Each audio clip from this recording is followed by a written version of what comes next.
Good morning good morning. पिछले वाले class में हमने बहुत एक इंपॉर्टेंट रिएक्शन डिस्कस किया था। एक था हेलोफॉर्म टेस्ट। जिसने नहीं लिखा है, नहीं आया था, वो एक बार फिर से देख लो। हेलोफॉर्म टेस्ट, हेलोफॉर्म टेस्ट में कौन देता है? तो जिसके पास CH3 C डबल बॉन्ड हो ग्रुप होता है। इधर यहाँ पे कुछ भी कोई ग्रुप लगा हो, हमें उससे नहीं मतलब। इतना अगर है तो वो हेलोफॉर्म टेस्ट देगा। ये चाहिए CH3CO, इसको कहते हैं methyl ketone. Methyl ketone required to give haloform test. Haloform test में अगर आयोडीन यूज करते हैं हेलोजन के लिए तो उसको हम आयोडोफॉर्म टेस्ट भी बोलते हैं। ठीक है, तो स्पेसिफिक आपको आयोडोफॉर्म टेस्ट लिखा हो या हेलोफॉर्म टेस्ट लिखा हो, दोनों में से कोई भी लिखा हो, आयोडीन अगर यूज किया गया है तो उसको आयोडोफॉर्म बोलते हैं। वो स्पेसिफिक आपकी बात की जा रही है। अगर क्लोरीन होगा तो क्लोरोफॉर्म टेस्ट भी बोला जा सकता है। तो ये पिछले क्लास में हमने डिस्कस कर लिया है। देने के लिए जरूरी होता है कि ये मिथाइल कीटोन हो। एक एक्सेप्शन यहां होता है जिसमें मिथाइल कीटोन नहीं है। कौन सा एक्सेप्शन है? तो इथेनॉल। इथेनॉल यहां पे एक्सेप्शन होता है, CH3CH2OH। क्यों ये देता है? तो ये जो एल्कोहल OH है ये ऑक्सीडाइज होता है पहले और ये बना देता है CH3C double bond OH acetaldehyde. और ये अब देखो CH3CO ग्रुप आ गया, इसके कारण इथेनॉल ये टेस्ट देता है, जबकि CH3CO ग्रुप इसमें नहीं दिख रहा है। पर बाद में जो यहाँ पे रिएजेंट यूज होता है उसी रिएजेंट से ऑक्सीडाइज हो जाता है और ये बना देता है, जिसके कारण ये टेस्ट देने लगता है इथेनॉल। बाकी कोई भी ग्रुप हो, अगर CH3CO ग्रुप प्रेजेंट है तो वो हेलोफॉर्म टेस्ट देगा। नोट करो जल्दी, हेलोफॉर्म टेस्ट देने के लिए एक एक्सेप्शन है जो इथेनॉल होता है CH3CH2OH, जो कि CH3CO ग्रुप नहीं है फिर भी देता है। क्यों देता है? क्योंकि इसमें जो रिएजेंट यूज होगा, कौन सा रिएजेंट यूज होता है यहाँ पे? तो यहाँ पे हमारा रिएजेंट होता है, जो आपका रिएजेंट यहाँ पे यूज होता है वो होता है NaOH। NaOH सोडियम हाइड्रोक्साइड के साथ X2। X क्या है यहाँ पे? Chlorine, bromine and iodine. जब I2 लिखा होता है तो उसको हम आयोडोफॉर्म टेस्ट भी बोलते हैं। तो ये रिएजेंट के प्रेजेंस में ये इथेनॉल ऑक्सीडाइज होकर CH3CHO बना लेता है, तब जाके ये CH3CO टाइप का बन जाता है, जिसके कारण ये हेलोफॉर्म टेस्ट देता है। हो गया फास्ट। हमें कार्बोक्सिलिक एसिड आज खत्म करना है, हम तुम्हारा रिवीजन करा रहे हैं फिर से। देखो कैसे रिएक्शन देता है। जब भी आपका CH3C डबल बॉन्ड हो और यहां पे कोई भी ग्रुप प्रेजेंट हो, तो जब आप NaOH के साथ I2 प्रेजेंट होता है, या मैं इसे X2 पूरा जनरल लिख रहा हूं, तो रिएक्शन कैसे होता है वो देखो। ये जो R है वैसे ही लिखेंगे, C डबल बॉन्ड हो, ये जो CH3 है यहाँ पे O माइनस आ जाता है और यहाँ NaOH है तो Na प्लस। और क्या बनेगा? तो ये जो CH3 ग्रुप है ये CH और यहां से X3 ये बनता है। इसका मैकेनिज्म आपके बुक में, आपके सिलेबस में नहीं है, तो आपको डायरेक्ट याद रखना है कि कैसे बनता है। इस रिएक्शन के होने के लिए, ये प्रोडक्ट बनने के लिए जरूरी है कि ये हो, इसलिए मिथाइल कीटोन होना जरूरी है। तो ये जो CH3 है ये बाहर निकलता है CHX3 के रूप में। मैकेनिज्म देखना है तो फिर कह रहा हूं यूट्यूब चैनल पे जाओगे, वहां डिटेल में पढ़ाया गया है, तो वहां मैकेनिज्म देख सकते हो। वैसे आपके सिलेबस में मैकेनिज्म नहीं है, पर जिसे इंटरेस्ट हो कि ये कैसे बन रहा है आप वहां से देख सकते हो। ठीक है, एक से यहां पे क्लोरीन, ब्रोमीन, आयोडीन कुछ भी हो सकता है।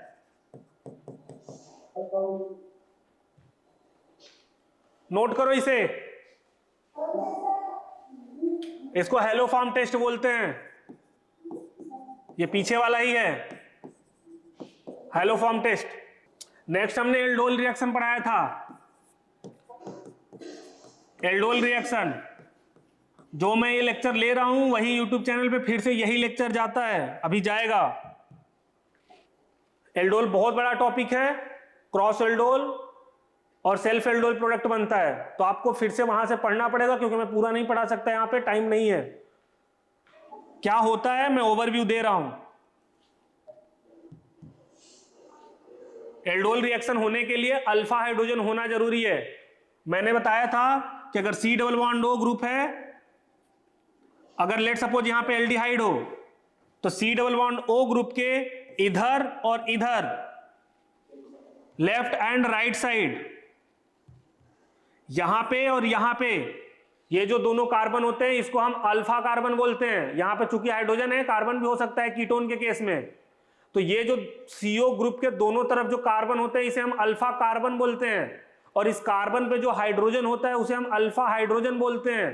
तो लेट सपोज अगर यहां पे CH3 हो, तो यहां पे 3 अल्फा हाइड्रोजन है, और यहां पे C डबल बॉन्ड हो, इधर CH3 हो और इधर भी CH3 हो, तो इधर ये अल्फा कार्बन, ये अल्फा कार्बन, 3 इस पे 3 इस पे, 6 अल्फा हाइड्रोजन है। ठीक है, तो एल्डोल रिएक्शन होने के लिए एटलीस्ट 1 अल्फा हाइड्रोजन होना जरूरी है। नोट करके लिखो, for aldol reaction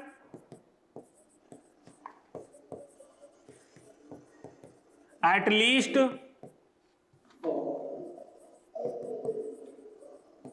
1 alpha hydrogen required। Aldol reaction होने के लिए कम से कम 1 अल्फा हाइड्रोजन का होना जरूरी है। नोट करो, हो गया? Yes sir. देखो एल्डोल रिएक्शन होता कैसे है। इसका जो रिएजेंट होता है वो आपका होता है NaOH डाइल्यूट में, डाइल्यूट NaOH, केवल NaOH लिखा होगा तब भी हो जाएगा यदि अल्फा हाइड्रोजन हुआ तो। कैसे होता है? CH3 C double bond O और यहां पे कोई R ग्रुप, R या H हो सकता है। यहां पे H होगा तो एल्डिहाइड बोलेंगे, R होगा तो कीटोन है। ये हमारे पास अल्फा हाइड्रोजन हुआ। सबसे पहले NaOH आता है और यहां से H को, एक H को निकाल लेता है।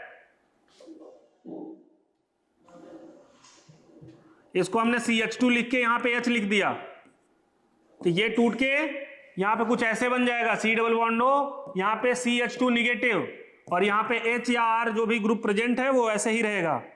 नेक्स्ट स्टेप में क्या होगा, इसको हम 2 मोल लेते हैं, 2, तो एक यूज हो गया। एक कैसे यूज हुआ, तो कीटोन के जस्ट बगल वाले कार्बन पे जो अल्फा हाइड्रोजन होते हैं वो एसिडिक नेचर के होते हैं, इसलिए NaOH बेस है तो OH माइनस H+ को ले लिया और यहां पे CH2 निगेटिव बन गया। दूसरा मोल इसी का आएगा, इसी का जब दूसरा मोल आएगा तो वो कुछ ऐसे आएगा, C डबल बॉन्ड O, इधर CH3, यहां पे R या H जो भी लिया होगा या जो भी आपके रिएक्शन में दिया होगा वो यूज हो सकता है। अब ये निगेटिव इस कार्बोनिल पे अटैक करेगा और ये पाई बॉन्ड टूट गया। ये जो CH2 निगेटिव है इसी का दूसरा मोल आया, इस पे अटैक किया कार्बन पे, O निगेटिव बना। कार्बन पे ही क्यों किया, तो कार्बन और ऑक्सीजन में ऑक्सीजन ज्यादा इलेक्ट्रोनिगेटिव है कार्बन से, तो थोड़ा सा इलेक्ट्रॉन अपनी तरफ खींच के रखेगा, तो ऑक्सीजन पे निगेटिव चार्ज, कार्बन पे डेल्टा पॉजिटिव बनेगा, इसके कारण निगेटिव डेल्टा पॉजिटिव के पास जाएगा। इसके कारण उसने ऑक्सीजन पे अटैक नहीं किया है, कार्बन पे अटैक किया है, तो ये कार्बन पे अटैक करके ये पाई बॉन्ड टूट के O निगेटिव बनेगा। तो देखो प्रोडक्ट यहां से क्या बनने वाला है, ये रेड वाले को जैसे है मैं वैसे लिख रहा हूं, R H C double bond O CH2, और ग्रीन वाला जैसे है मैं वैसे लिख रहा हूं, यहां से O पे निगेटिव, इधर CH3, इधर R या H। ये समझ में आया? नोट करो इसे। O माइनस अब जो है ये आपका, चूंकि ये डाइल्यूटेड फॉर्म में NaOH है तो इसका मतलब NaOH को पानी में घोला गया है, तो ये जो O माइनस है वो पानी से H+ ले लेगा और ये बना देगा R या H, C double bond O CH2, यहां पे O माइनस से OH बन गया, और ये आपका CH3, यहां पे R या H। ये जैसे है वैसे ही हमने लिखा, इस CH2 को बस मैंने ऐसे कॉर्नर से दिखा दिया है, और O माइनस जो था वो OH बन गया, इधर CH3 RH। इसको कहते हैं एल्डोल प्रोडक्ट, इसको कहते हैं एल्डोल प्रोडक्ट। यदि आपके रिएक्शन में हीट दे रखा हो तो aldol product aldol condensation product बना लेता है। ना हीट दे रखा हो फिर भी बोल दे कि एल्डोल कंडेंसेशन प्रोडक्ट चाहिए, तो वो रूम टेम्परेचर पे भी कंडेंसेशन हो सकता है। मॉलिक्यूल टू मॉलिक्यूल डिपेंड करता है। कैसे कंडेंसेशन प्रोडक्ट बनेगा, तो ये वाला जो कार्बन है, यहां वाला जो दोनों हाइड्रोजन है, यहां से एक हाइड्रोजन को हमने ऐसे लिख लिया और एक हाइड्रोजन इधर है, यहां से ये H2O बाहर निकलेगा। कैसे निकलेगा, तो H इधर ऐसे बॉन्ड बनेगा, सिग्मा बॉन्ड वाला ऐसे शिफ्ट होगा और OH निकल जाएगा। तो एक H और एक OH, ये दोनों मिलके पानी बना लेंगे। तो हम कह सकते हैं कि -H2O, H और OH निकल गए पानी के रूप में, और यहां पे बन जाएगा पाई बॉन्ड। तो मैं वो लिख रहा हूं, देखो ये R इतना CO ग्रुप, फिर यहां ऐसे मैंने पाई बॉन्ड बनाया, इधर CH3 इधर RH, इधर यहां पे CH3 और यहां पे R या H। ठीक है? Yes sir. और ये खुद का अपने ही दूसरे मॉलिक्यूल पे अटैक किया है, इसलिए इसे हम सेल्फ एल्डोल भी बोलते हैं। अभी दो मॉलिक्यूल, ये जो हमने दो लिया था, इसी को एक लूं और एक कोई दूसरा ले लूं और फिर प्रोडक्ट बने, तो उसे हम क्रॉस एल्डोल बोलते हैं। और ये वाला जो प्रोडक्ट बना पानी निकलने के बाद, इसको कहते हैं aldol condensation product. Aldol condensation, condensation का मतलब ही होता है पानी को बाहर निकालना। Condensation product. जब भी किसी रिएक्शन में आपको लिख दे कि कंडेंसेशन प्रोडक्ट चाहिए, तो इसका मतलब कहीं ना कहीं से पानी निकलने वाला है। ठीक है, नोट कर लिया? Yes sir. ठीक है, देखो क्रॉस एल्डोल क्या होता है। मान लो एक हमने ले लिया CH3 C double bond H, और इसको दो मोल ना लेके एक दूसरा मॉलिक्यूल ले लिया हमने CH3 C double bond CH3। इसको एसिटाइल्डिहाइड बोलते हैं या इथेनॉल बोलते हैं, और इसको एसीटोन बोलते हैं या प्रोपेनोन बोलते हैं, प्रोपेनोन। हमने एक ही दो मॉलिक्यूल नहीं लिया, दोनों अलग अलग लिया। अब जब रिएक्शन से जो प्रोडक्ट बनेगा उसे हम क्रॉस प्रोडक्ट बोलते हैं या क्रॉस एल्डोल प्रोडक्ट। क्या होगा, मैं बहुत डिटेल में नहीं जाऊंगा। पहली बार में ऐसा हो सकता है कि OH माइनस, ये जो CH3 यहां पे H है, इससे H निकाले तो आपका ये बनेगा CH2 निगेटिव और H। ऐसा भी हो सकता है कि NaOH इससे नहीं निकाले और इससे निकाल ले। कीटोन के बगल में तो दोनों तरफ C डबल बॉन्ड O के बगल में है, तो इसलिए OH माइनस जो NaOH का है वो इससे H निकाल ले, तो आपका ये बनेगा CH3 C double bond O CH2 negative. ये दोनों पॉसिबिलिटी हैं क्योंकि रिएक्शन मिक्सचर में दोनों प्रेजेंट हैं। अब नेक्स्ट स्टेप क्या होता है, कार्बोनिल पे अटैक कराना। नेक्स्ट स्टेप आपका होता है कि कोई कार्बोनिल पे अटैक होगा। अब रिएक्शन मिक्सचर में दोनों प्रेजेंट हैं, तो जब अटैक करना होगा तो इस पे भी अटैक हो सकता है और इस पे भी अटैक हो सकता है। CH3 C double bond O CH3। ऐसा भी हो सकता है कि ये निगेटिव इस पे अटैक करे और ये पाई बॉन्ड टूटे। ऐसा भी हो सकता है कि ये निगेटिव यहां पे अटैक करे और ये पाई बॉन्ड टूटे। तो जब ये अपने ही वाले पे अटैक करेगा तो फिर से ये सेल्फ प्रोडक्ट देगा। क्या देगा? Self product. और जब ये दूसरे एसीटोन वाला मॉलिक्यूल जो है उस पे अटैक करेगा तो ये क्रॉस प्रोडक्ट देगा। Cross product. सेम ऐसा इसके साथ भी हो सकता है। इसके साथ क्या हो सकता है कि ये अब अपने ही वाले पे अटैक करे, यानी CH3 C double bond O CH3। देखो CH3 C double bond O CH3 में से एक H निकला है तो सेम ही वाला है, तो ये अगर इस पे अटैक करेगा, ये ऐसे इस पे अटैक करेगा, तब इसे यहां से सेल्फ प्रोडक्ट मिलेगा। और ऐसा हो सकता है कि ये जो निगेटिव बना है वो इस पे अटैक करे, तो ये बनेगा HC डबल बॉन्ड CH3, और इस पे अगर ये अटैक करेगा तो यहां से फिर से क्रॉस प्रोडक्ट मिलेगा। तो यहां से टोटल हमें 4 प्रोडक्ट मिलते हैं, 2 सेल्फ प्रोडक्ट, 2 क्रॉस प्रोडक्ट। कैसे बनेगा रिएक्शन?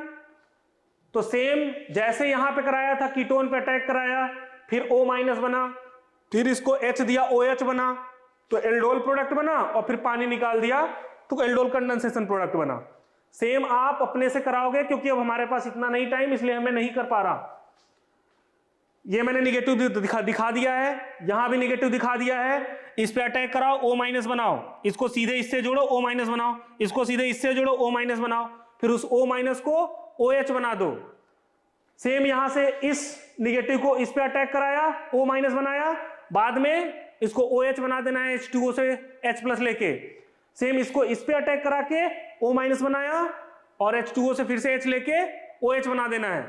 तो ये 4 प्रोडक्ट आपको मिलेगा, self product and cross product. वो आप बनाओगे।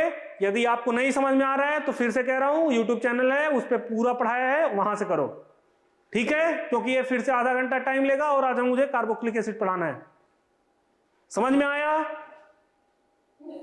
कैसे होगा उसके लिए मैंने पीछे वाला दिखा दिया है।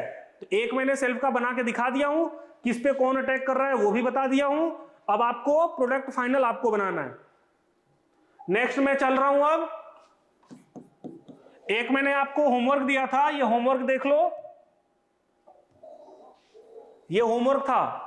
होमवर्क में क्या करना था? डाइल्यूट NaOH था, तो ये डाइल्यूट NaOH क्या करेगा? एल्डोल रिएक्शन, और NaOH के साथ H2 या I2, तो ये है आपका दूसरा वाला। मैं क्या पढ़ाया हूं? Haloform test. आयोडीन है तो आयोडोफॉर्म टेस्ट है, ये आयोडोफॉर्म टेस्ट। आयोडोफॉर्म में क्या बनता है? सेम यही मॉलिक्यूल बनता है, बस होता क्या है, ये C डबल बॉन्ड O और CH3 हटके यहां पे O माइनस और Na प्लस हो जाएगा, और ये जो CH3 है वो CHX3, X में I2 यूज हुआ है इसलिए I3 हो जाएगा, ठीक है? Yes, sir. और ये एल्डोल प्रोडक्ट में क्या होगा? तो एल्डोल प्रोडक्ट में पहले यहां से CH2 करके यहां पे H होगा, फिर वो निगेटिव ऐसे बनेगा, और फिर ये निगेटिव चार्ज अपने ही इस वाले मॉलिक्यूल पे अटैक करेगा, तो आपको प्रोडक्ट ये मिलने वाला है।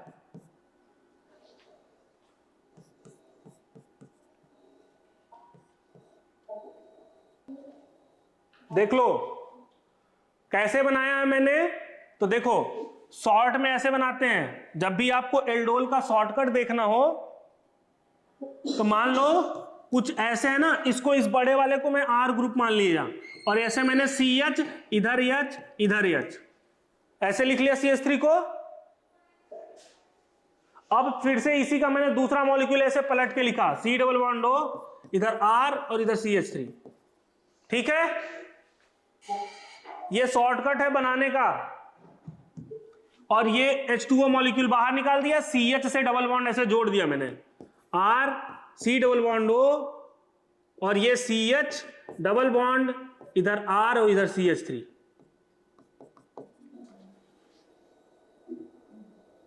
देखो R के जगह पे बस ये बड़ा सा ग्रुप लगा है, इसलिए ये समझ में आया? ये शॉर्टकट है बनाने का। अगर कोई पेपर देने जाते हो CUET का, या कोई अगर JEE नीट भरा होगा, जो मुझे लगता नहीं है क्योंकि आप तो क्लास ही नहीं आते हो, आप क्या ही भरोगे, तो ऐसे प्रोडक्ट बनाते हैं वहां पे फाइनल, क्योंकि वहां मैकेनिज्म तो लिखना नहीं होता, वहां तो डायरेक्ट हमें प्रोडक्ट देना होता है, तो ऐसे शॉर्टकट से डायरेक्ट बनाया जाता है प्रोडक्ट, ये फाइनल प्रोडक्ट बनता है। मैकेनिज्म मैं आपको पीछे बता चुका हूं। आगे चलूं? लिख लिया आप लोगों ने? ठीक है, कीटोन का एक और रिएक्शन है और एल्डिहाइड का, मैं वो आपको बता दे रहा हूं। एल्डोल के बाद एक और दूसरा रिएक्शन है जो बहुत इंपॉर्टेंट है, और वो है कैनिजारो रिएक्शन। Cannizzaro reaction. क्या होता है कैनिजारो रिएक्शन? जैसे एल्डोल रिएक्शन कौन देते हैं? जिनके पास अल्फा हाइड्रोजन होता है। कैनिजारो कौन देगा? पहले तो कीटोन नहीं देगा, केवल एल्डिहाइड देगा, और वो भी वो देगा जिसके पास अल्फा हाइड्रोजन नहीं होगा। Aldehydes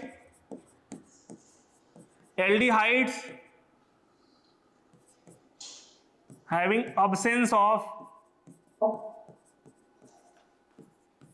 alpha hydrogen. अब इस टाइप के कौन से एल्डिहाइड हैं? जैसे मान लो एग्जाम्पल में देखो, ये CHO ग्रुप है, C++OH, इसके जस्ट बगल में अल्फा कार्बन, यहां पे तीनों के तीनों मिथाइल ग्रुप लगे हैं, कोई हाइड्रोजन नहीं लगा, तो यहां कोई अल्फा हाइड्रोजन नहीं है। या PHCHO, ये बेंजीन ग्रुप, यहां कोई हाइड्रोजन नहीं लगा। अगर जिसको पीएच नहीं पता वो ऐसे है कुछ इस तरीके से। इस कार्बन के चारों वैलेंसी, इधर pi bond, sigma bond, sigma bond, sigma bond, यहां कोई हाइड्रोजन नहीं है, 4 बॉन्ड हो चुके हैं। तो जस्ट बगल वाला कार्बन ये है और इसमें कोई हाइड्रोजन नहीं है। तो इस टाइप का अगर कोई ग्रुप हो तो हम इसे कहते हैं carbonyl having do not have alpha hydrogen. या तीसरा आपका हो सकता है कुछ इस तरीके से।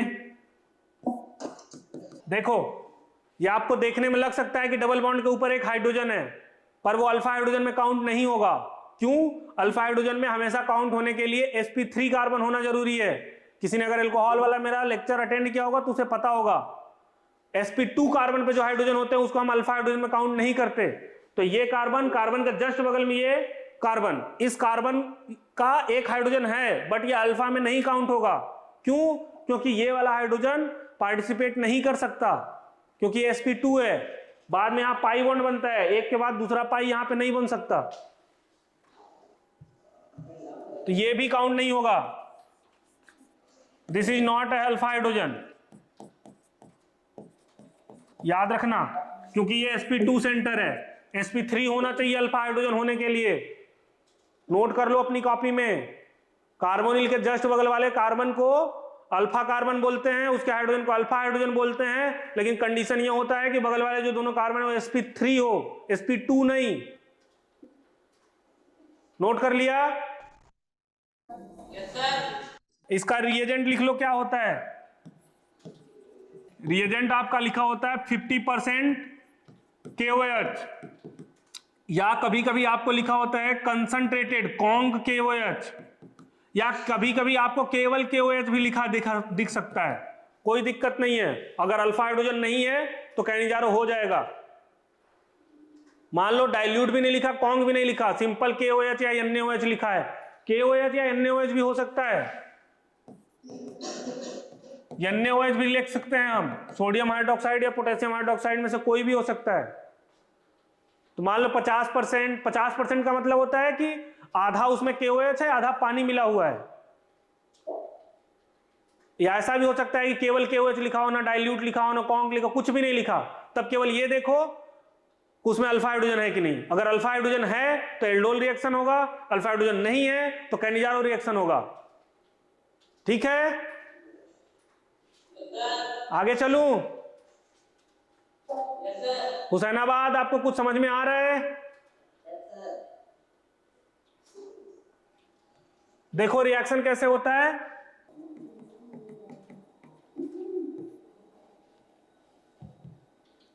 मान लो हमने PHCHO लिया, C++OH, और इसमें हमने रिएक्शन कराया अगेन कॉन्क, NaOH लिख ले रहा हूं मैं, NaOH या KOH कोई भी हो सकता है। क्या होगा? इसका भी फिर से 2 मोल ही लेते हैं। 2 मोल का मतलब कि 2 मॉलिक्यूल प्रेजेंट हैं। यहां से NaOH, Na+ OH- हो जाएगा। OH- और Na+ में कब? जब भी पानी में सोडियम हाइड्रोक्साइड को डालोगे वो घुल जाएगा और Na+ OH- अलग अलग हो जाएंगे। तो ये OH- पहले इस पे अटैक करेगा। अगर आपको याद हो तो जब अल्फा हाइड्रोजन रहता है तो पहले अल्फा हाइड्रोजन को लेता है एल्डोल रिएक्शन में। जब यहां CH3 रहता था इस पोजीशन पे तो OH माइनस पहले यहां से एक हाइड्रोजन निकालता था, क्यों? क्योंकि एसिड बेस रिएक्शन में पहले एसिड बेस रिएक्शन होता है। चूंकि यहाँ पे कोई अल्फा हाइड्रोजन नहीं है, ये वाला अल्फा हाइड्रोजन नहीं है, अल्फा कार्बन के हाइड्रोजन को अल्फा हाइड्रोजन बोलते हैं। ये डायरेक्टली कार्बन से जो CO बॉन्ड है उससे बंधा हुआ है, यहाँ कोई अल्फा कार्बन नहीं है, ठीक है? तो ये हाइड्रोजन को कभी भी अल्फा हाइड्रोजन मत समझ लेना। तो ये OH माइनस, चूंकि यहाँ पे कोई हाइड्रोजन अल्फा हाइड्रोजन या एसिडिक हाइड्रोजन नहीं है, इसलिए ये अब H प्लस नहीं निकाल सकता। तो अब बेस की तरीके से काम ना करके अब यहाँ ये न्यूक्लियोफाइल की तरीके से काम करेगा। तो न्यूक्लियोफाइल की तरीके से काम करेगा तो यहाँ पे डेल्टा निगेटिव, यहाँ पे डेल्टा पॉजिटिव। अगेन बता रहा हूं क्यों, क्योंकि कार्बन ऑक्सीजन में ऑक्सीजन ज्यादा इलेक्ट्रोनिगेटिव है, तो इस पाई बॉन्ड के इलेक्ट्रॉन को अपनी तरफ खींच लेगा। तो यहाँ पे पार्शियल पॉजिटिव कार्बन पे और ऑक्सीजन पे इलेक्ट्रॉन गया, इसलिए उस पर निगेटिव। समझ में आया? देखो जब ये अटैक होगा, ये O इस पे अटैक करेगा तो ये पाई वन टूट के O पे माइनस बनेगा। तो यहां क्या बनेगा? PH, O पे माइनस, यहां H और यहां पे OH। ये समझ में आया?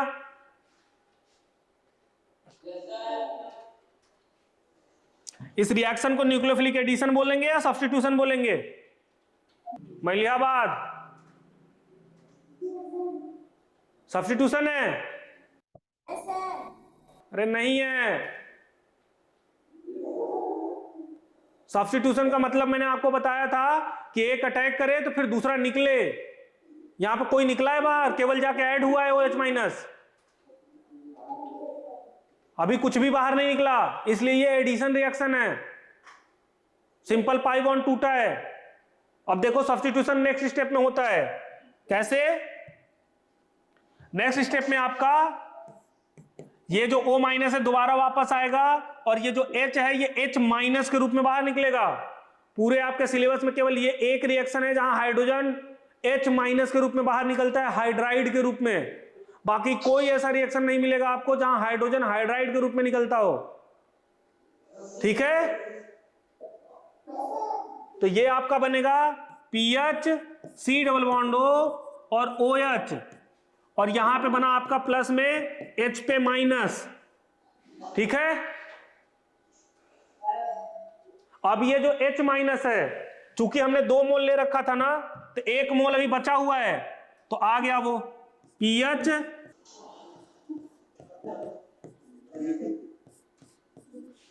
ये देखो हो गया। अब ये जो H निगेटिव है ये फिर से इस पे अटैक करेगा और ये टूट गया, तो ये क्या बना? ये बना आपका PH,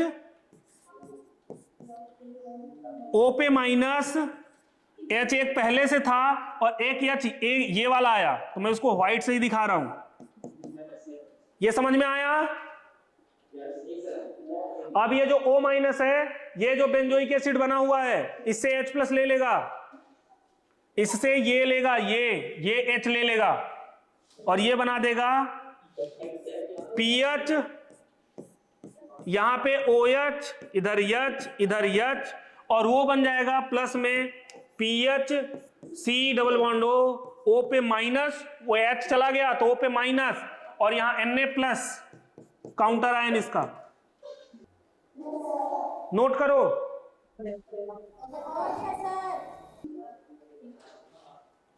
एक अदर रिएक्शन होता है वो भी देख लो। अगर यहां पे C डबल बॉन्ड हो, H हो और यहां पे कंसंट्रेटेड H2SO4 और कंसंट्रेटेड HNO3, इससे रिएक्शन कराया जाए तो क्या बनता है? ये दोनों मिलके हमें क्या देते हैं? हमें देते हैं ये दोनों मिलके NO2 प्लस, ये दोनों आपस में मिलके हमें देते हैं NO2 प्लस, जो कि एक इलेक्ट्रोफाइल है क्योंकि उस पर एक पॉजिटिव चार्ज है, इलेक्ट्रॉन की कमी है। तो इलेक्ट्रोफिलिक एडिशन SN1 SN2 वहां पे आपको पढ़ाया गया होगा, या अल्कोहल वाले चैप्टर में भी बताया था मैंने। अगर बेंजीन रिंग के जस्ट ऊपर वाला जो कार्बन है, इस पे अगर पाई बॉन्ड है तो ये -M ग्रुप होता है, और इस पे अगर जस्ट ऊपर वाला यहाँ पे जो कार्बन की जगह पे अगर कोई और है उस पे लोन पेयर है, जैसे लेट सपोज इसके जस्ट यहाँ OH होता तो ऑक्सीजन के पास या NH2 होता तो लोन पेयर होता तो वो +M ग्रुप होता। तो जो प्लस एम ग्रुप होता है वो आने वाले इलेक्ट्रोफाइल को ऑर्थो एंड पैरा पे भेजता है, याद रखना। एल्कोहल वाले चैप्टर में भी आपको पढ़ाया गया होगा, यहां पे OH हो या NH2 हो, इनके पास लोन पेयर है, तो ये एक प्लस एम टाइप के ग्रुप हैं, प्लस एम ग्रुप हैं, तो ये ऑर्थो पैरा डायरेक्टिंग है। क्या है? Ortho and para directing. Para directing, directing का मतलब कि अगर कोई इलेक्ट्रोफाइल आएगा तो ऑर्थो एंड पैरा पोजीशन पे जाएगा। जिसको नहीं पता ऑर्थो और पैरा क्या होता है, तो जिस कार्बन से ये CHO लगा है या यहाँ पे OH लगा है, इसके ये जो कार्बन जस्ट बगल वाला है इसको ऑर्थो, इसके बाद वाले को यहाँ पे मेटा और लास्ट वाले को यहाँ को पैरा बोलते हैं। इधर वाला भी इसको ऑर्थो, इसको मेटा। तो दो ऑर्थो होते हैं, दो मेटा होते हैं, एक पैरा पोजीशन होता है। तो अगर कोई इलेक्ट्रोफाइल E+ या कोई NO2+ या कोई आएगा जिसपे पॉजिटिव चार्ज होगा, तो यदि इस टाइप के ग्रुप लगा है तो ऑर्थो एंड पैरा पे जाएगा। तो यहाँ पे अगर मान लो कोई E+ आया, कोई इलेक्ट्रोफाइल, तो हमें यहाँ पे दो प्रोडक्ट मिलता है, ऐसे दो प्रोडक्ट OH या NH2 जो भी मैंने ले रखा हो आपके रिएक्शन में। तो एक बार E को यहाँ पे ऑर्थो पे लगाना है और दूसरी बार जो E होगा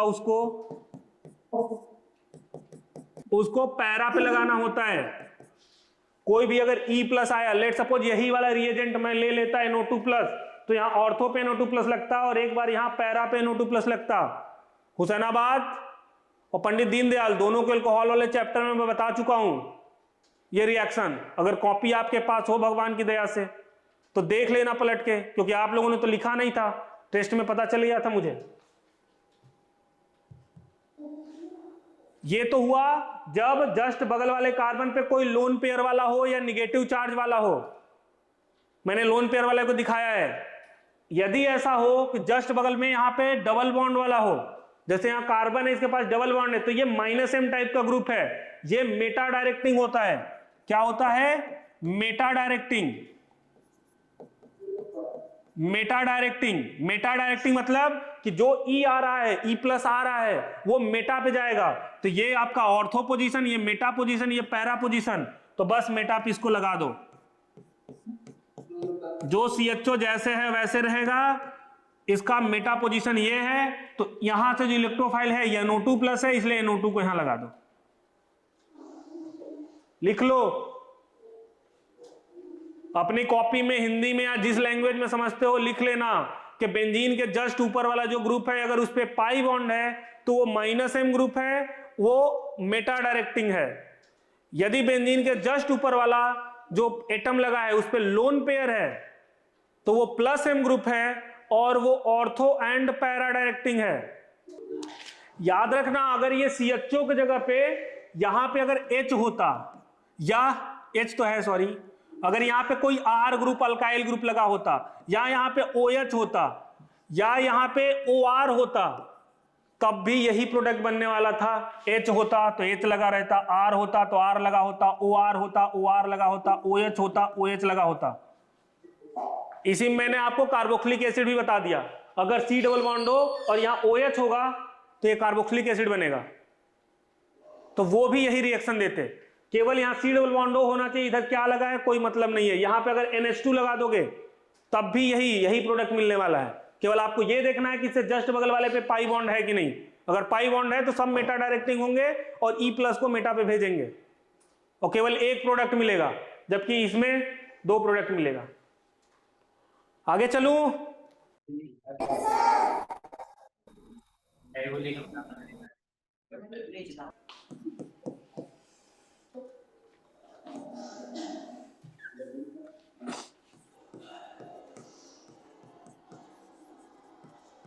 कार्बोक्सिलिक एसिड कुछ इस टाइप का दिखता है, ठीक है। ये आपका कार्बोक्सिलिक एसिड है, R C double bond OH।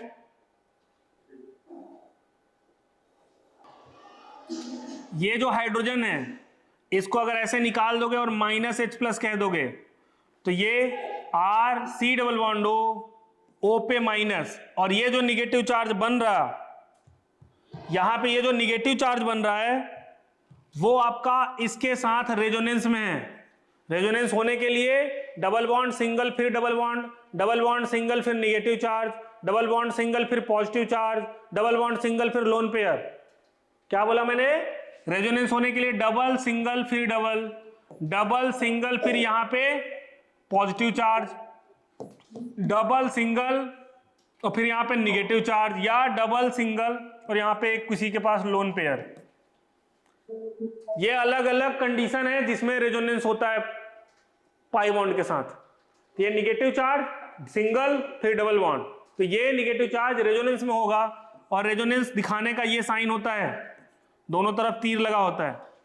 सो आर सी डबल बॉन्ड हो और ऐसे O निगेटिव हो जाएगा।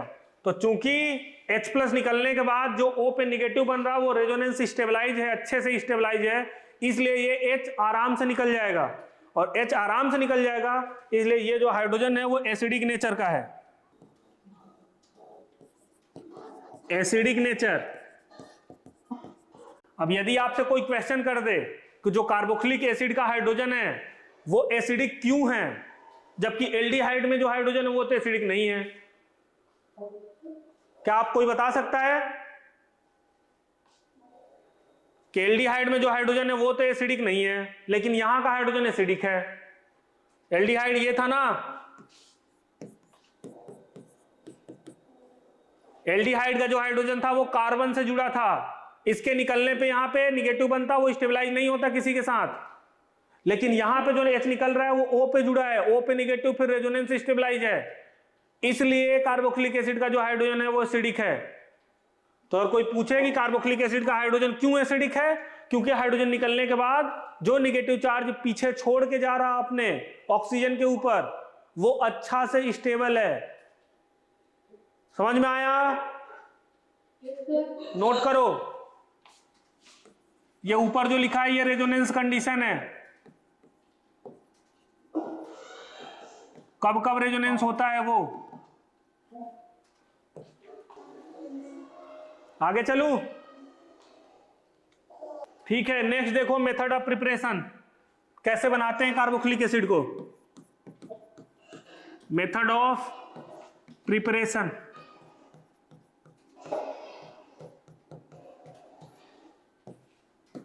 तो सबसे पहले अल्कोहल को ऑक्सीडेशन से बनाते हैं, RCH2OH, प्राइमरी अल्कोहल या 1 डिग्री अल्कोहल। अल्कोहल के ऑक्सीडेशन में भी बताया था, पीछे पढ़ा रहा था तब भी बताया था कि अल्कोहल में अगर माइल्ड ऑक्सीडाइजिंग एजेंट डालोगे 1 डिग्री में तो एल्डिहाइड बनता है, और फिर से डाल दोगे तो कार्बोक्सिलिक एसिड बन जाता है, या एक ही बार में अगर स्ट्रॉन्ग डाल दोगे तो सीधे कार्बोक्सिलिक एसिड बनता है। पीछे के अगर आपके पास नोट्स हो तो देख सकते हो। स्ट्रॉन्ग ऑक्सीडाइजिंग एजेंट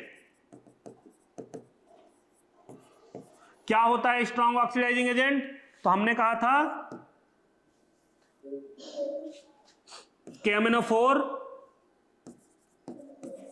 के साथ एसिडिक मीडियम में या हीट दे रखा हो, या K2Cr2O7 पोटेशियम डाइक्रोमेट के साथ हीट या एसिडिक मीडियम दे रखा हो, ये आपके स्ट्रॉन्ग ऑक्सीडाइजिंग एजेंट हैं।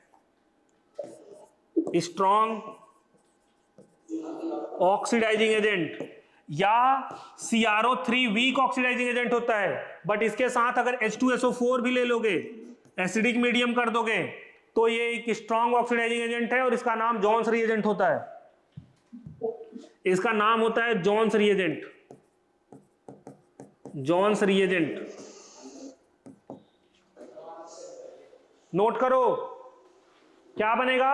RCH2OH से RCOOH बन जाएगा। हो गया? आगे चलूं? तो ये अल्कोहल के ऑक्सीडेशन से है। एल्डिहाइड में R, ये दूसरा है, एल्डिहाइड में आप स्ट्रॉन्ग ऑक्सीडाइजिंग एजेंट डालो, स्ट्रॉन्ग ऑक्सीडाइजिंग एजेंट को मैं शॉर्ट में लिख दिया, या वीक ऑक्सीडाइजिंग एजेंट डालो, कोई भी डाल दोगे ये जाएगा फिर वहीं पे RCOOH कार्बोक्सिलिक एसिड में ही। तो ये एल्डिहाइड से बन रहा, वो अल्कोहल से था। कार्बोक्सिलिक एसिड नोट करते जाओ, स्ट्रॉन्ग मैं बता चुका, वीक भी मैंने पिछले क्लास में बताया था, फिर से लिख रहा हूं। क्या होता है weak oxidizing agent? PCC, PDC, CrO3, note करो, या कॉपर के साथ 500 डिग्री सेल्सियस पे हीट किया जाए।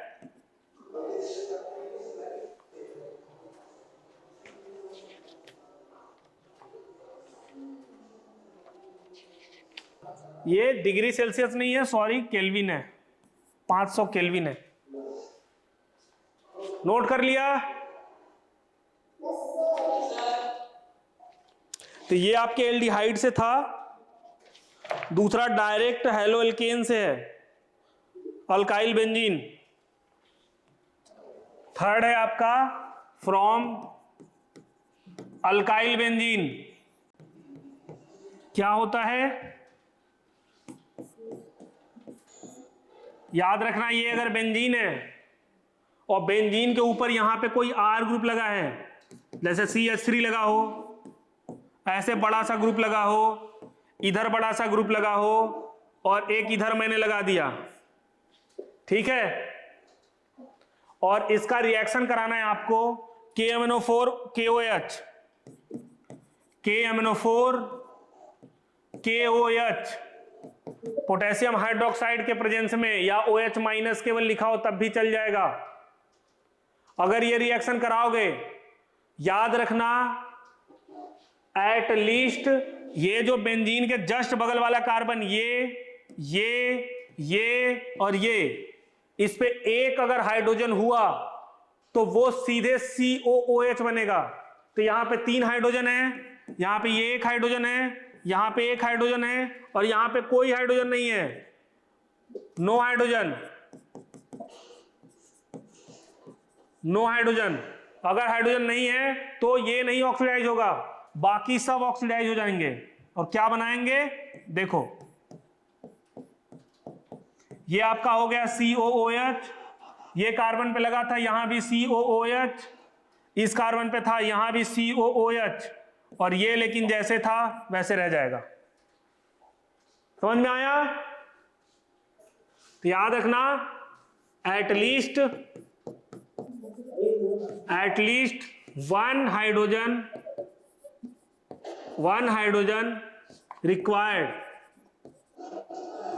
required to adjacent position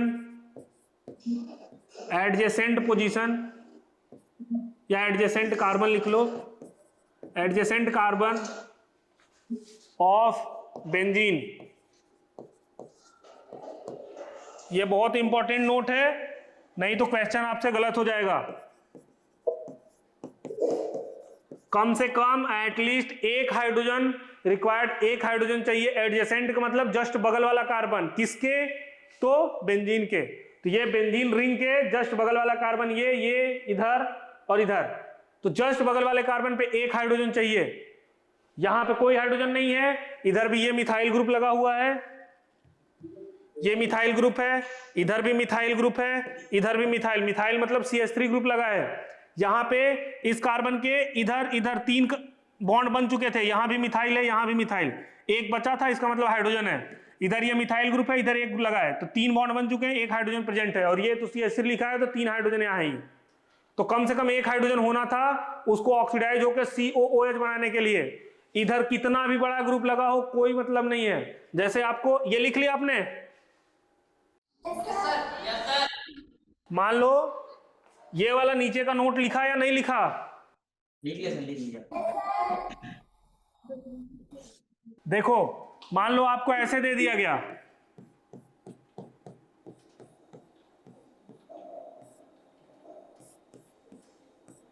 ऐसे आपको दे दिया गया, और फिर बोला गया KMNO4 KOH कराओ। तो हम क्या करेंगे? हम देखेंगे इस बेंजीन रिंग के जस्ट बगल वाले जितने कार्बन उस पर हाइड्रोजन है कि नहीं।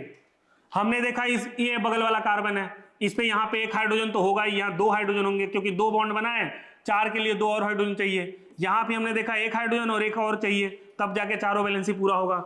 इस वाले कार्बन पे 3 आ चुके हैं, इधर एक हाइड्रोजन और चाहिए। इस वाले कार्बन पर हमने देखा यहां भी मिथाइल लगा है, इधर भी मिथाइल लगा है, इधर भी मिथाइल लगा है, और चार के चारों वैलेंसी पूरे हो गए, तो यहां कोई हाइड्रोजन नहीं आ सकता। क्या करेंगे, सबको तोड़ो इसको छोड़ के। देखो इस वाले कार्बन से एक COOH, इस वाले कार्बन से COOH, इस वाले कार्बन से COOH, और ये वाला जैसे है वैसे रह जाएगा क्योंकि इस पे हाइड्रोजन नहीं है। अगर हाइड्रोजन होता तो वो भी हो जाता। नोट करो।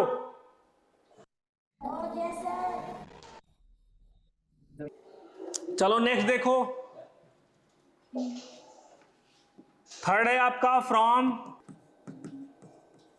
नाइट्राइल।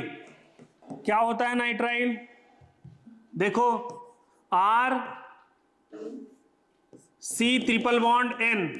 इसको नाइट्राइल बोलते हैं, C⁻N को, या केवल CN लिखा हो तो उसका मतलब C और CN है। इसका रिएक्शन कराओ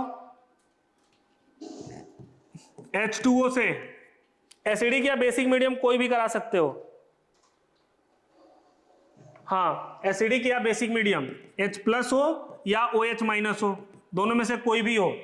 H+ का मतलब एसिडिक मीडियम, OH का माइनस का मतलब बेसिक मीडियम, इन दोनों में से कोई भी कराओगे तो ये आगे RC⁻O NH2 बनता है। अल्काइल, ये अगर अल्काइल लगा है इसलिए अल्काइल नाइट्राइल बोलते हैं इसको। नाइट्राइल से पहले अमाइड मिलेगा, ये अमाइड है, और इसका फिर से अगर रिएक्शन करा दोगे, फिर से आप सेम H3O पॉजिटिव करा दो या H2O के साथ OH-, सेम यही वाला रिएक्टेंट यूज कर लो, तो फिर ये आपको बनता है RC⁻O OH और अमोनिया गैस, ये जो NH2 है ये अमोनिया गैस बन के निकल जाता है। तो यहां से दो तरीके के क्वेश्चन पूछे जाते हैं।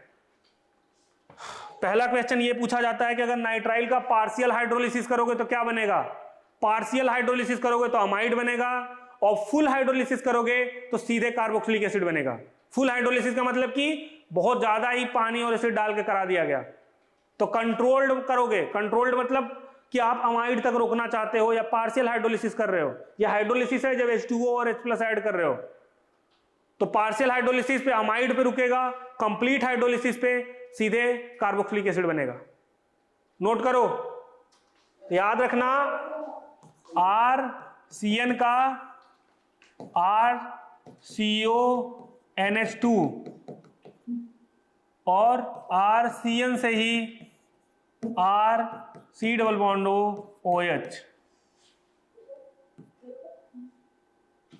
ये है आपका पार्शियल हाइड्रोलिसिस, ये है आपका पार्शियल हाइड्रोलिसिस, हाइड्रोलिसिस यानी H3O पॉजिटिव ही करा रहे हैं इसमें भी, बट इसमें कंप्लीट हाइड्रोलिसिस है। यह है आपका कंप्लीट हाइड्रोलिसिस। तो ऐसे जेईई या नीट में ऐसे क्वेश्चन लिख के आते हैं कि पार्शियल हाइड्रोलिसिस कराया है, फिर लिखा होता है हमने कंप्लीट हाइड्रोलिसिस कराया, क्या कराया है। नोट करो, आगे चलूं, देखो नेक्स्ट है आपका, जैसे एक बार नाइट्राइल बना के तब अमाइड बनाओ, या सीधे अगर आपको अमाइड ही दे दिया जाए, आपको बोल दिया जाए CH3 CH2 C⁻O NH2, उसने कह दिया कि चलो इसका हम H3O पॉजिटिव करा रहे हैं, बताओ क्या बनेगा। आपसे बोल दिया जाए कि हम H3O पॉजिटिव करा रहे हैं, या आपको बोल दिया जाए कि बेंजामाइड है, बेंजामाइड का मतलब बेंजीन के साथ अमाइड ग्रुप CONH2 लगा हुआ है, इसका नाम है बेंजामाइड, बेंजामाइड, और ये इथेन ग्रुप है तो इथेनामाइड बोलते हैं इसको। जब दो होता है, इसमें तीन है तो ये प्रोपेनामाइड हो जाएगा, प्रोपेनामाइड, प्रोपेनामाइड।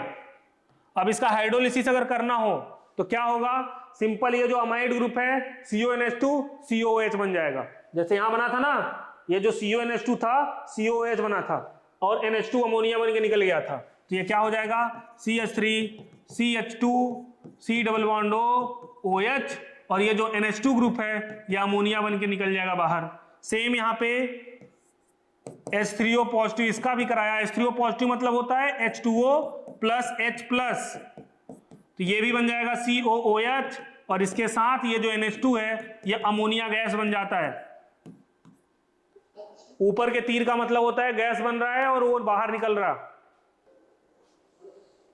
अगर नाम लिखने जाओगे तो इसका नाम होता है प्रोपेनोइक एसिड और इसका नाम होता है बेंजोइक एसिड। मैंने आपको नॉमेनक्लेचर नहीं पढ़ाया क्योंकि हमारे पास टाइम कम था। इसमें आपको एनसीईआरटी में एक टेबल दे रखा है, तो ये टेबल से आप पढ़ोगे, ठीक है। कैसे नॉमेनक्लेचर होता है मैं यहीं पे थोड़ा सा आपको बता दे रहा हूं। देखो, जो COH ग्रुप है ना, नंबरिंग हमेशा इस वाले कार्बन से शुरू होगा, 1 2 3। जो COH ग्रुप है उसके कार्बन से शुरू होता है। तो 1 2 3 ग्रुप है तो इसका नाम हो गया प्रोपेन, और COOH को दिखाने के लिए हम लिखते हैं ओइक एसिड। तो ये जो E है इसको हटा देंगे और यहां पे लिखेंगे ओइक एसिड, तो ये हो गया प्रोपेनोइक एसिड। अगर बेंजीन लगा है तो सीधे यहां पे होगा बेंजीन, ये E को हटा देंगे जो लास्ट वाला है और यहां लगाएंगे ओइक एसिड। ऐसे लगाया जाता है। अगर मान लो 2 कार्बन का नाम कहीं लिखना हो, ऐसे लिखा हो CH3COOH, याद रखना COOH का जो कार्बन है वो भी गिनती में लेते हैं और वहीं से नंबर शुरू करते हैं। 1 2 कार्बन है तो इथेन। अब जो इथेन का लास्ट में जो E है इसको हटा देंगे और ओइक एसिड लगा देंगे, ओइक एसिड, तो इथेनोइक एसिड हो गया। ये पूरा टेबल आपको दे रखा है, आप अपने से पढ़ना, और नहीं तो फिर YouTube लेक्चर फॉलो करना जो मैंने आपको बताया है, वहां पे सब कुछ डिटेल में पढ़ाया गया है। नोट करो इसे, मैंने आपको बता दिया कि नंबरिंग कैसे करते हैं, नाम कैसे लिखते हैं, सब में यही फॉलो करते हैं। अगर आपने एल्कोहल वाला चैप्टर फॉलो किया होगा तो वहां भी अगर यहाँ पे OH लगा हो, ये हटा दे, यहाँ पे केवल OH हो, तो इसका नाम प्रोपेन, E हटा के ऑल लगाते हैं, प्रोपेनॉल लिखते हैं। तो सेम वैसे ही है प्रोपेनोइक एसिड, ओइक एसिड यहां पे लगाते हैं। लिख लिया? आगे चलो। नेक्स्ट देखो, और बनाने के कौन सा मेथड है? From Grignard reagent. Grignard reagent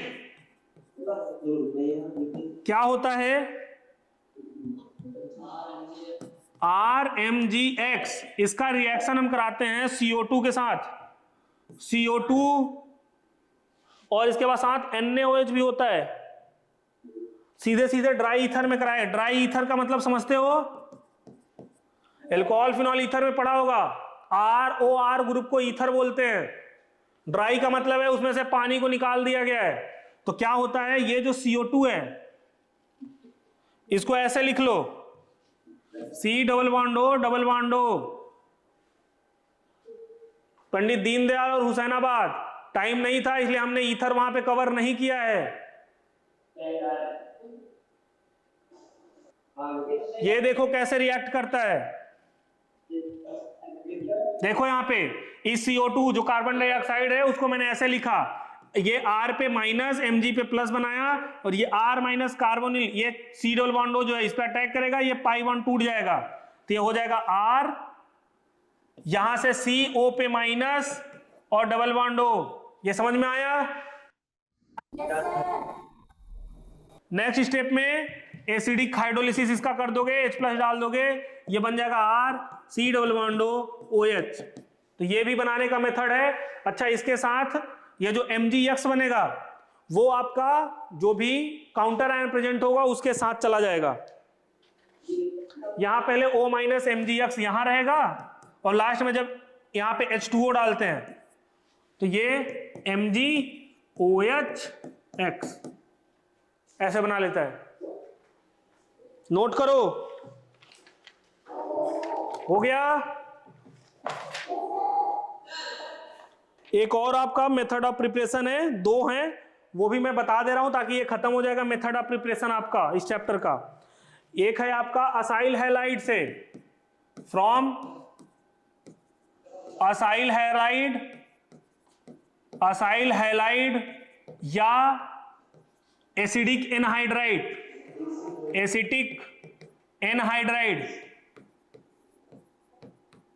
कैसे बनता है देखो। असाइल हैलाइड इसको बोलते हैं RC≡CL को, इसको बोलते हैं असाइल हैलाइड। इस पे रिएक्शन कराओ आप NaOH से, NaOH, तो NaOH में से जो ये OH माइनस है ये आएगा और इस कार्बोनिल पे अटैक करेगा, ये बाई बॉन्ड टूटेगा और यहां बनेगा R, O पे माइनस, इधर OH और यहां Cl। नेक्स्ट स्टेप में आपका O माइनस नीचे आएगा और Cl बाहर निकल जाएगा, तो ये बन जाएगा RC≡OH और Cl माइनस बाहर चला गया। तो ऐसे भी देखो बेंजोइक एसिड बनाया जाता है। समझ में आया? और ये तो असाइल हैलाइड था, असाइल हैलाइड से हमने बना के आपको दिखाया। इसका क्या नाम है? Acyl halide. दूसरा है एसिटिक एनहाइड्राइड। एसिटिक एनहाइड्राइड होता है CH3 C double bond O C double bond O और H, सॉरी यहां फिर से CH3 और फिर से सेम रिएक्शन आप यही NaOH से कराओ। NaOH, Na प्लस और OH माइनस, फिर से ये OH माइनस आएगा और किसी एक पे अटैक करेगा तो ये टूट गया। ठीक है, इस पे अटैक किया तो ये पाई बॉन्ड पहले अगर टूटेगा दोबारा आएगा और इसको निकाल देगा। दो स्टेप में दिखाना है तो ऐसे दिखा सकते हो कि पाई बॉन्ड टूट के वो नेगेटिव बना, फिर आया तो Cl निकला। एक ही स्टेप में दिखाना है तो मैं ऐसे नंबरिंग कर दे रहा हूं। देखो पहले OH माइनस है, अटैक किया 1 नंबर, फिर पाई बॉन्ड टूटा 2 नंबर, फिर से आया और तीसरे में इसको निकाल दिया। अगर आपको नहीं समझ में आ रहा तो आप ऐसे लिख सकते हो CH3 C double bond O पे माइनस, यहां पे OH और यहां पे CH3। फिर आप दिखा सकते हो ऐसे कि अब O निगेटिव दोबारा आया और ये निकल गया, तो ये बन जाएगा CH3 और देखो C डबल बॉन्ड O पे माइनस यहां से और plus CH3 C double bond OH। ये समझ में आया? तो देखो ये एसिडिक एसिड बना, carboxylic acid C double bond OH और यहां पे CH3CO माइनस बना है, इसमें पानी डालोगे फिर से CH3OH बन जाएगा। नोट करो इसे। ये CH3 की जगह पे अगर कोई R ग्रुप लगा हो, जैसे R यहां PH लगा दूं मैं, इसको नोट करो, फिर मैं आपको एक होमवर्क दूंगा उसमें लगा के दे दूंगा, आप कर लेना। हो गया ये? नोट कर लिया? बस 2 मिनट मुझे दे दो, तो एक और बचा है, बस मैं वो बता दूं।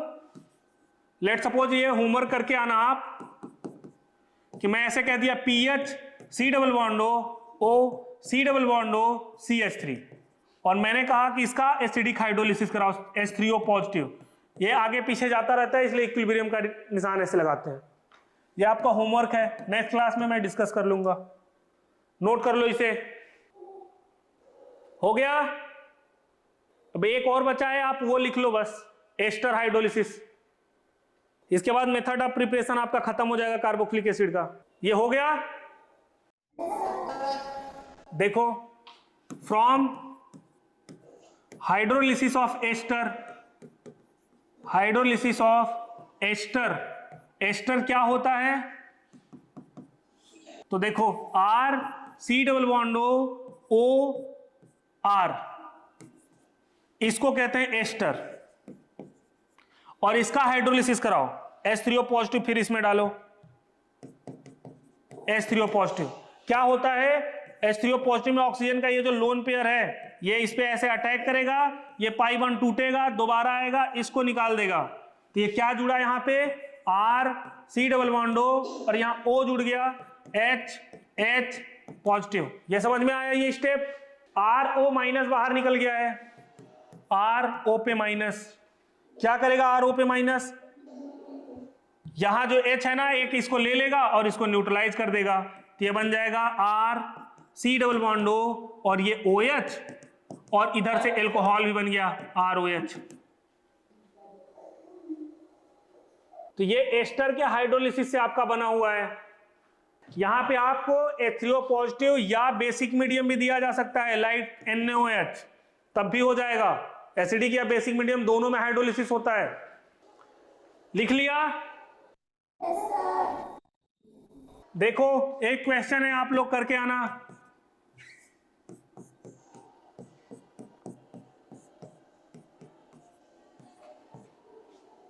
ये करके आना, और जाने के बाद जो आपने कॉपी में लिखा है एक बार पढ़ लेना घर पे, या पीछे के भी लेक्चर रिवाइज कर लेना, तभी आपको समझ में आएगा। ठीक है? ठीक है, जा सकते हो।